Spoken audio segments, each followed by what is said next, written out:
2026 പ്രളയ ദുരിതങ്ങളെ ഏറ്റുവാങ്ങേണ്ടി വന്ന ഒരു ജനതയാണ് നിങ്ങളുടെ സങ്കടങ്ങളുടെ ആഴം, ദുരിതങ്ങളുടെ ആഴം ഈ സർക്കാരിന് കൃത്യമായ ബോധ്യം. നമ്മൾ ക്യാമ്പുകൾ ഒഴിഞ്ഞ് വീടുകളിലേക്ക് പോകുന്ന ആളുകൾക്ക് വീട് ക്ലീൻ ചെയ്യാൻ വേണ്ടിയിട്ടുള്ള 10,000 രൂപ പ്രിയപ്പെട്ടത് വിതരണം ചെയ്യും. പൂർണ്ണമായ താങ്കളുടെ വീടിന് ഇതുവരെ കൊടുത്തിരുന്നത് 4 ലക്ഷം രൂപയാണ്. അത് ഈ പ്രാവശ്യം 6 ലക്ഷം രൂപയാക്കി ആദ്യമായി 6 ലക്ഷം രൂപയാക്കി അത് വർദ്ധിപ്പിച്ചിട്ടുണ്ട്. നാളെ ചേരുന്ന മന്ത്രിസഭാ യോഗം ഈ കാർഷിക മേഖലയിലെ തകർച്ചയുടെ താൽപര്യ തുക വർദ്ധിപ്പിക്കും. നമസ്കാരം. വെള്ളപ്പൊക്ക ദുരിതമുണ്ടായ പത്തനംതിട്ട ജില്ലയിലെ വിവിധ പ്രദേശങ്ങളിൽ മുഖ്യമന്ത്രി വി.ഡി. സതീശൻ സന്ദർശനം നടത്തി. ആറന്മുള, റാന്നി താലൂക്കുകളിലാണ് അദ്ദേഹം സന്ദർശനം നടത്തിയത്. സംസ്ഥാന സർക്കാർ പ്രധാനമായും പ്രഖ്യാപനങ്ങൾ അദ്ദേഹം നടത്തുകയും ചെയ്തു. വീട് പൂർണ്ണമായും തകർന്ന കുടുംബങ്ങൾക്ക് 6 ലക്ഷം രൂപ ധനസഹായം നൽകുമെന്നും വ്യാപാരികൾക്ക് നഷ്ടം ഉണ്ടായ വ്യാപാരികൾക്ക് പ്രത്യേക പരിഗണന നൽകി അവരുടെ പ്രശ്നങ്ങൾ പരിഹരിക്കുമെന്നാണ് മുഖ്യമന്ത്രി വി.ഡി. സതീശൻ പറഞ്ഞത്. അതേസമയം പമ്പ നദിയിൽ ചെളി അടിഞ്ഞിട്ടുണ്ട്. ഡാമുകളിൽ ഉൾപ്പെടെ ചെളി അടഞ്ഞിട്ടുണ്ട്. അവിടങ്ങളിലെ ചെളി മണൽ വാരുന്നതിനുള്ള നീക്കങ്ങൾ ആരംഭിക്കുമെന്നും അദ്ദേഹം ഉറപ്പു നൽകി. റാന്നി SM ഹയർ സെക്കൻഡറി സ്കൂളിൽ ദുരിതബാധിതരുടെ പരാതി സ്വീകരിക്കുന്നതിനായി പ്രത്യേക യോഗം ചേരുകയും ആ യോഗത്തിലാണ് മുഖ്യമന്ത്രി വി.ഡി. സതീശൻ ഇക്കാര്യങ്ങൾ അറിയിച്ചത്. അദ്ദേഹത്തിൻ്റെ വാക്കുകൾ കേൾക്കാം.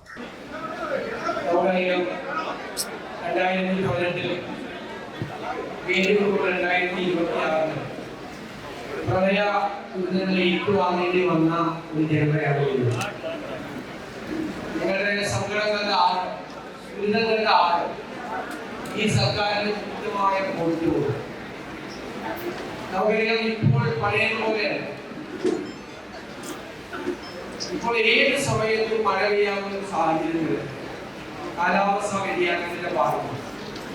നമുക്ക് പുനരധിവാസത്തിന് തയ്യാറ് നിൽക്കാൻ സമയം കിട്ടുന്നതിന് മുമ്പ് അതിതീവ്ര മഴ പെയ്യുകയാണ്. പ്രത്യേകിച്ച് വനാതിർത്തിക്കുള്ളിൽ ഇത്തരം മഴ പെയ്യുമ്പോൾ വലിയ ലാൻഡ് സ്ലൈഡ് ഉണ്ടായി, വലിയ തോതിൽ വെള്ളം കൊടുത്തിരിക്കുകയാണ്. നമ്മൾ തയ്യാറെടുപ്പ് നടത്തുന്നതിന് മുമ്പ് നമുക്കൊരു വാണിംഗ്, ഒരു മുന്നറിയിപ്പ് കൊടുക്കാൻ പറ്റുന്നതിന് മുമ്പ് സംഭവിക്കുകയാണ്. നമ്മളൊരു കാര്യം ശ്രദ്ധയിൽപ്പെട്ടത് പത്തനംതിട്ട ജില്ലയിലെ പല പ്രദേശങ്ങളും ഇത്തരം ദുരിതബാധിത പ്രദേശങ്ങളാണ്.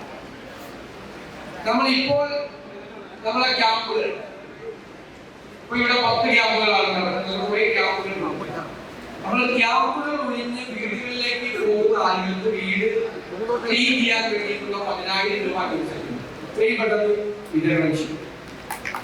അതുപോലെ എന്താവശ്യം ദുരിതാശ്വാസവുമായി ബന്ധപ്പെട്ട് ചെയ്യണം ഒരു തടസ്സവും ഇല്ലാതെ ജില്ലാ കളക്ടറെ അറിയിക്കും. ജില്ലാ കളക്ടറെയും ജില്ലാ ഭരണകൂടത്തിനും പൂർണ്ണമായ അധികാരം നൽകിയിട്ടുണ്ട്. ആരോഗ്യ വകുപ്പ് ക്യാമ്പുകളിൽ കൃത്യമായ വൈദ്യപരിശോധന നടത്തുന്നുണ്ട്. അതുകൂടാതെ പത്തനംതിട്ട ജില്ലയിലെ സ്വകാര്യ ആശുപത്രികൾ പ്രത്യേകമായ മെഡിക്കൽ ക്യാമ്പുകൾ നടത്തുന്നുണ്ട്. നമ്മൾ ഇത്തരം ഘട്ടങ്ങളിൽ രോഗങ്ങളൊന്നും വരാതിരിക്കാൻ, പകർച്ചവ്യാധികൾ വരാതിരിക്കാനൊക്കെ ശ്രദ്ധിക്കേണ്ട ഒരു സമയം കൂടിയാണ്. തകർന്നുപോയ വീടുകളുണ്ട്. ആ വീടുകൾ തകർന്നു പോയിട്ടുണ്ടെങ്കിൽ പൂർണ്ണമായി 15%, 50% പല കൈക്കാണ് കൊടുക്കുന്നത്. പൂർണ്ണമായ താങ്കളുടെ വീടിന് ഇതുവരെ കൊടുത്തിരുന്നത് 4 ലക്ഷം രൂപയാണ്. അത് ഈ പ്രാവശ്യം 6 ലക്ഷം രൂപയാക്കി ആദ്യമായി 6 ലക്ഷം രൂപയാക്കി അത് വർദ്ധിപ്പിച്ചിട്ടുണ്ട്. പൂർണ്ണമായി തകർന്നുപോയ വീട്, ബാക്കിയുള്ള ഡാമേജിനെല്ലാം ഭാഗികമായി ഡാമേജിനെല്ലാം ഉള്ള സഹായങ്ങളും. കൃഷിനാശം സംഭവിച്ചതിന് സാധാരണ നെൽകൃഷി 2.5 ഹെക്ടർ സ്ഥലം 2.5 ഏക്കർ നെൽകൃഷി നശിച്ചാൽ കൊടുത്തിരുന്നത് 13,500 രൂപയാണ്. നാളെ ചേരുന്ന മന്ത്രിസഭാ യോഗം ഈ കാർഷിക മേഖലയിലെ തകർച്ചയുടെ താൽപര്യ തുക വർദ്ധിപ്പിക്കും. അതുപോലെ കച്ചവടക്കാർക്ക് കഴിഞ്ഞ പ്രളയത്തിൽ ഒന്നും സഹായം കിട്ടിയില്ല. പ്രഖ്യാപിച്ചിട്ട് ഒരു ഉജ്ജീവൻ പലിശരഹിത ഒരു വായ്പാ സംവിധാനം നടന്നില്ല. ഈ പ്രാവശ്യം കച്ചവടക്കാരുടെ കാര്യം പ്രത്യേകമായി നാളത്തെ മന്ത്രിസഭാ യോഗം ചർച്ച. അവര് അന്നത്തും ദുരിതം അനുഭവിച്ചവരാണ്, ഇപ്പോഴും ദുരിതം അനുഭവിക്കുന്നവരാണ്. ഇപ്പോ എബി ഇവിടെ വന്നു പോയത് 7 കടകളാണ് 2002 കോടതി ഉത്തരവ് ഉണ്ടായിട്ട് പോലും 4 കോടി രൂപ രോഗബാധിതരായി. എബിയുടെ നിങ്ങളെ എല്ലാവരും പ്രതീകമായി വന്ന് ഞാൻ സംസാരിച്ചു, വലിയ വിശദാംശങ്ങളെല്ലാം പറഞ്ഞിട്ടുണ്ട്.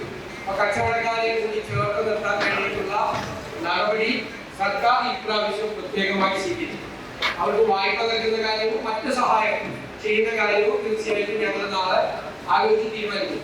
തകർന്നു പോയ വീട്, സ്കൂള് ഇതിന്റെ പിൻഭാഗം ഇടിഞ്ഞു വീഴുന്ന പരാതി വന്നിരുന്നു.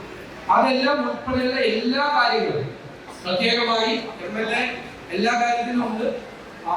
അന്ന് മുതൽ ആ സമയം മുതൽ ഞങ്ങൾ MLA മന്ത്രിയൊക്കെ നിരന്തരമായി ബന്ധപ്പെടുന്നുണ്ട്. എല്ലാ കാര്യങ്ങളും ശ്രദ്ധയിൽപ്പെടുത്തിയിട്ടുണ്ടായിരുന്നു. നമുക്ക് ആവശ്യമായ പോലീസ് ഏർപ്പെടുത്താൻ, NDRF ഏർപ്പെടുത്താൻ, എല്ലാ കാര്യങ്ങളും ആവശ്യപ്പെട്ട എല്ലാ കാര്യങ്ങളും നമ്മൾ ചെയ്തിട്ടുണ്ടായിരുന്നു.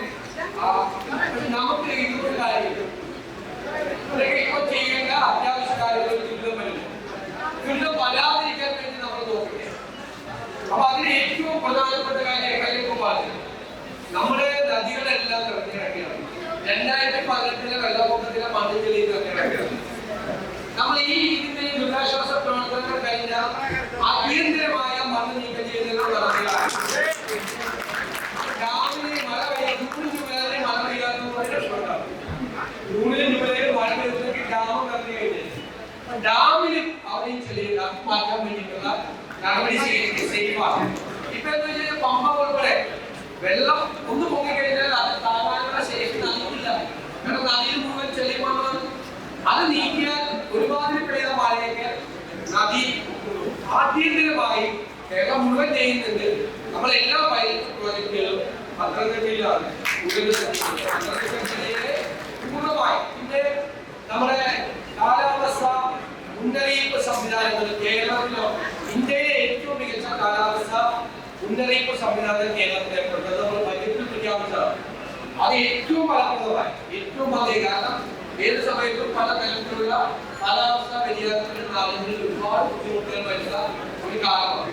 അത് പ്രത്യേകമായി ഇന്ത്യയിലെ ഏറ്റവും മികച്ച സംവിധാനമാക്കി അത് ചെയ്യാനുള്ള നടപടികൾ സ്വീകരിക്കും. നിങ്ങളുടെ സംഘടനകളിൽ പ്രയാസങ്ങളിൽ എല്ലാം പങ്കുചേരുന്നു. കൂടെ സർക്കാർ ഉണ്ടാവും. ക്യാമ്പുകളെല്ലാം MLA-മാരും മന്ത്രിയും അതുപോലെ ജില്ലാ കളക്ടറും ഉദ്യോഗസ്ഥന്മാരും ചേർന്ന് ഭംഗിയായിട്ട് നടത്തി നല്ല രീതിയിൽ അത് നടത്തി അവരെ അഭിനന്ദിക്കുകയും ചെയ്യുന്നു. വിളിച്ചാൽ വെളിപ്പുറത്ത് ജനപ്രതിനിധികളും ജില്ലാ ഭരണകൂടവും ഉണ്ടാവും. നിങ്ങളുടെ വെളിപ്പുറത്തുണ്ടാവും. ഏത് കാര്യം ചെയ്യുന്നതിന് വേണ്ടിയിട്ടുള്ള അധികാരം അവർക്ക് കൊടുത്തിട്ടുണ്ട്. ഇവിടെ വന്ന MLA കുറേ നിർദ്ദേശങ്ങൾ എന്റെ കൂടെ വെച്ചിട്ടുണ്ട്. MLA ഭയങ്കര ബുദ്ധിമുട്ടായതുകൊണ്ട് ഇതിന്റെ ഇടയിൽ വേറെ രാജ്യത്തെ കുറെ ആവശ്യങ്ങൾ കൂടി അതിന്റെ ഇടയിൽ വെച്ചിട്ടുണ്ട്. അതുകൊണ്ട് നമ്മൾ ചെയ്യും. കഴിക്കുന്നത് നിങ്ങളിവിടെ നൽകിയ പരാതികൾ ഓരോന്നോരോന്നായി പരിശോധിക്കും.